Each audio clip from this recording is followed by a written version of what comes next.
Hello guys, welcome back to our channel. நான் தான் உங்கள் பேரு. நாம இன்னைக்கு உள்ள பார்க்க போகிறது மைதான் படம் எப்படி இருக்குது அப்படிங்கிறத அந்த உள்ள பார்க்க போகிறோம். ஸோ ஃபைனலாக இந்த படத்தோட தமிழ் டப் வெர்ஷனை இப்போ அமேசான் ப்ரைமில் ஆட் பண்ணியிருக்காங்க. இந்த படத்தோட தமிழ் டப்பிங்காக நிறைய பேர் வெயிட் பண்ணியிருப்பீங்கன்னு நினைக்கிறேன். கண்டிப்பாக அதில் நானும் ஒருத்தன்.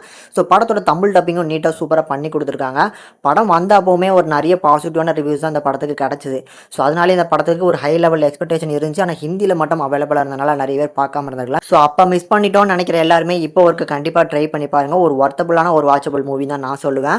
அதை தாண்டி ஒரு பயோபிக் ஃபிலிம் அப்படின்னு தான் எடுத்திருக்காங்க. ஆனால் பார்க்கறதுக்கு பயோபிக் ஃபிலிம் மாதிரியே இல்லாமல் சூப்பராக ப்ரெசென்ட் பண்ணியிருக்காங்க. அதெல்லாம் டீட்டெயிலாக பார்க்கலாம். அதுக்கு முன்னால் இந்த படத்தோட கதை என்ன அப்படிங்கிறத சிம்பிளாக ஃபஸ்ட்டு பார்த்துருவோம். 1952 1962 வரைக்கும் இந்தியன் ஃபுட்பால் டீமுக்கு ஹெட் கோச்சாக இருந்தவர் தான் நம்ம சையத் அப்துல் ரஹீம். அவரோட பயோபிக் ஃபிலிமாக தான் இந்த படத்தை ப்ரெசென்ட் பண்ணியிருக்காங்க. ஸோ அதில் வந்து 1951 பீரியட் வரைக்கும் இந்தியா ரொம்ப ஃபுட்பாலில் பின்தங்கி தான் இருந்துச்சு. அதுலேயுமே பர்டிகுலரான ஒரு மேட்ச்சில் 10-1 அப்படிங்கிற கோலில் தோற்றதுனால இந்தியா ஷேம் அப்படிங்கிற மாதிரி தான் நியூஸ் பேப்பரில் பப்ளிஷ் பண்ணியிருந்திருக்காங்க. அண்ட் இந்த நியூஸ் பேப்பரில் எது வருதோ அதை தான் ஒட்டுமொத்த இந்தியாவும் நம்பிக்கிட்டு அண்ட் ஆல்சோ அவங்களுக்கு வந்து பார்த்தீங்கன்னா அகேன்ஸ்டாக இருந்திருக்காங்க.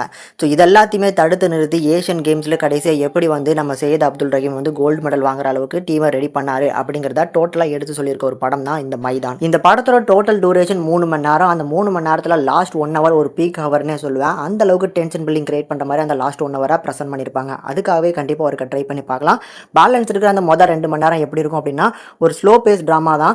ஆனாலும் அதுலேயுமே நிறைய ஃபுட்பால் மேட்ச்லாம் நடுவில் வரும். அதில் பர்டிகுலராக இந்தியா அந்த 10-1 நடந்த ஒரு மேட்ச் இருக்குது பார்த்தீங்களா, அதுவே சூப்பராக சினிமாட்டோகிராஃபிலாம் காமிச்சிருப்பாங்க. அந்த ஷூ இல்லாமல் விளையாடுறதா இருக்கட்டும், அதை வந்து பார்த்தீங்கன்னா அந்த 70 மினிட்ஸ்க்குள்ளே தான் அவங்க வந்து இந்தியா டொமஸ்டிக் வந்து விளாண்டுருக்கு. ஸோ 90 மினிட்ஸில் கடைசி 20 நிமிஷம் வந்து தான் இவங்க தோற்று போகிறாங்க அப்படிங்கிறத சூப்பராக வந்து சினிமாட்டோகிராஃபி மூலமாக காமிச்சிருப்பாங்க. அண்ட் ஆல்சோ அதை வந்து நம்ம கோச்சாக இருக்கிறவர் வந்து சொல்லுவார். அதுக்கு முன்னாலே அதை வந்து சினிமாட்டோகிராஃபி மூலம் காமிச்சதெல்லாம் ரொம்ப அழகான ஒரு ப்ரெசன்டேஷன் சொல்லுவேன். அதுக்கப்புறமும் 2-3 மேட்ச் சொல்லலாம். அந்த ஆஸ்திரேலியா கூட விளாண்டது, பிரான்ஸ் கூட விளாண்டதுலாம் ஒரு பயங்கரமான டென்ஷன் பில்டிங். கடைசி அந்த தாய்லாந்து அதெல்லாம் வந்து ஒரு கூஸ் பம்ப்ஸே கிரியேட் ஆகும். கண்டிப்பாக அந்த கூஸ் பம்ப்ஸ்லாம் வர்றதுக்கு கிரியேட் பண்ணதுக்கு காரணம்னா நான் ஏஆர் ரஹ்மானோட அந்த பின்னணி இசையை தான் சொல்லுவேன். அந்த அளவுக்கு சூப்பராக ப்ரெசென்ட் பண்ணி கொடுத்துருப்பாரு. சில சாங்ஸ் தமிழில் வந்து இப்போ பார்த்தீங்கன்னா டப் பண்ணியிருக்காங்க. அது அந்த அளவுக்கு ஒர்க் அவுட் ஆகல அப்படின்னாலும் அந்த பேக்ரவுண்ட் பிஜிஎம்ஸில் ஏஆர் ரஹ்மானா கண்டிப்பாக இந்த மாதிரியான படங்களில் அடிச்சிக்கவே முடியாது. அதில் இந்த படத்துக்குமே சூப்பராக ஒர்க் அவுட் பண்ணியிருக்காரு. இதை தாண்டி கேரக்டர்னு எடுத்துக்கிட்டாலுமே ஹீரோட கேரக்டர் அந்த அளவுக்கு ஸ்ட்ராங்காக இருக்கும். ஒரு பயோபிக் ஃபிலிம் தான், ஆனால் அந்த பர்ஃபார்மன்ஸை அந்த அளவுக்கு அந்த மனுஷன் சூப்பராக பண்ணி கொடுத்துருக்கனால படமும் பார்க்கறதுக்கே சூப்பராக இருக்குது.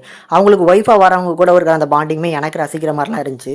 இதுக்கு நடுவில் அந்த ஃபுட்பால் ஃபெடரேஷனுக்குள்ளே நடக்கிற அந்த அரசியலெல்லாம் சூப்பராக ப்ரொஜெக்ட் பண்ணி காமிச்சிருப்பாங்க. அண்ட் ஆல்சோ அந்த நியூஸ் பேப்பர் அந்த ஆஸ்திரேலியா மேட்ச்சில் அந்த அளவுக்கு நல்லா விளாண்டாலுமே அவங்க ஃப்ளூக்கில் ஜெயிச்சாங்க அப்படின்னு பேப்பரில் பப்ளிஷ் பண்ணுறதா இருக்கட்டும். தென் அந்த பீரியடில் இந்தியாவில் பெங்காலில் தான் அதிகமாக ஃபுட்பால் விளாடுறதும் பார்க்குறதும் அதிக பேர் அப்படின்னால பெங்காலில் இருக்கிறவங்க மட்டும்தான் வந்து அதிகமாக பிளேயர்ஸ் இருக்கணும் அப்படின்னு நினைக்கிறது. அதுக்காக நடக்கிற அந்த அரசியல்லாம் சூப்பராக ப்ரொஜெக்ட் பண்ணி காமிச்சிருப்பாங்க. அதில் ஒரு கட்டமாக ஹீரோ வந்து வெளியேறணும் அந்த கோச்சிங்கில் இருந்து அப்படின்னு சொல்கிற போர்ஷன்ஸில் எல்லாரும் கை தூக்கும் போது எனக்கே அவங்க மேலே கோவம் வரும். அதுக்கப்புறம் எல்லாருமே திருப்பி அந்த கை தூக்குவாங்க பாருங்க. அந்த போர்ஷனுமே எனக்கு கிட்டத்தட்ட ஒரு கூஸ் பம்ப் மாதிரி தான் இருந்துச்சு. எல்லாருமே இவர் இருந்த பீரியடில் நல்லாவா தான் விளாண்டுருக்காங்க அப்படின்னு சொல்லி மனம் மாதிரி வந்து கை தூக்குற அந்த போர்ஷன்ஸே சூப்பரான ஒரு வெயிட்டான ஒரு சீன் தான் சொல்லுவேன். அண்ட் லாஸ்ட்டாக அவருக்கு லங் கேன்சர், அதனால வந்து பார்த்தீங்கன்னா அந்த கிளைமேக்ஸில் ஒரு எமோஷன் வரும்.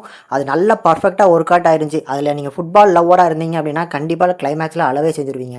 ஸோ இப்படி ஓவராலாக ஒரு ஒர்த்தபுளான ஒரு ஃபுட்பால் பயோகிராஃபிக் ஃபிலிம் கண்டிப்பாக ஒரு ட்ரை பண்ணி பாருங்கள். இந்த படத்துக்கு நம்ம சேனல் ரேட்டிங் பார்க்கும்போது 5-4 வரைக்கும் ரேஷியோ கொடுத்துருக்கோம். ஒரு மஸ்ட் வாட்சபிளாக சஜஸ்ட் பண்ணுறேன். கண்டிப்பாக ஒரு ட்ரை பண்ணி பாருங்கள்.